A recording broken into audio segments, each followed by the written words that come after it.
Jess, last week we talked about the advantages of off-the-plan property, new property for first home buyers in terms of the product itself, the appeal of a house that no one's ever lived in before, the absence of a maintenance budget, the ability to customise or upgrade, or if you buy early enough in a project to choose your preferred apartment. That's all well and good, of course. However, the golden rule of real estate is, of course, that the location of a property will go a long way to determining its popularity and therefore its value. Of course, we've all heard real estate agents harp on about location, location, location. But what does it really mean? I mean, in the sense of what does it mean for first home buyers to talk about location? I believe that for many first home buyers, the location of a property will be a priority over what type of dwelling the first home buyer chooses to live in. So for that reason, the popularity of inner city apartments can be largely explained to, of course, the first home buyer choosing that location over a particular type of dwelling. The reason I say that is because to buy established housing close to town is, generally speaking, prohibitively expensive in major cities. Existing housing is very expensive unless the property is either very dilapidated or the first home buyer has a particularly large budget. So when we talk about location, it needs to be considered as a factor of affordability. So by affordability, I mean, for most people, a maximum of $400,000 for a first home purchase in Australia. For that reason, apartment projects have become affordable because they maximise land use.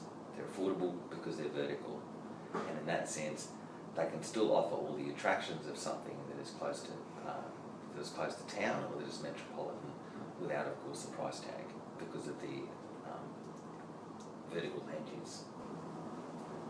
At the other end of the spectrum, of course, are first home buyers who choose the type of dwelling, who wish to have a freestanding house, or who might live in outer suburbs and work in outer suburbs or even regional areas.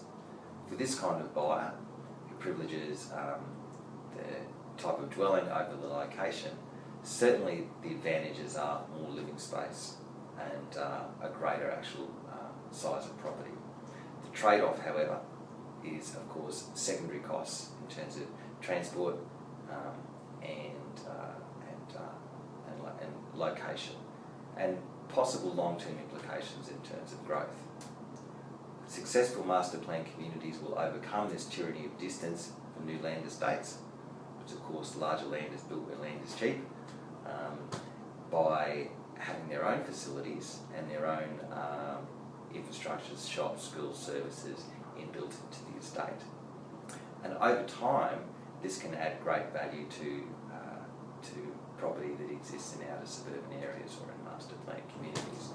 Generally speaking, however, to maintain affordability, the closer a first home buyer wishes to be to the CBD, then the more compact the dwelling type they're going to purchase. That's the fundamental principle of economics at play. I believe that affordability is the key driver not only for first home buyers, but for builders and developers of off-the-plan property. And it is affordability which ties the first home buyer and the off-the-plan property developer together. And we'll look at that more next week in terms of how we focus on price and what represents value in the first home buyer market.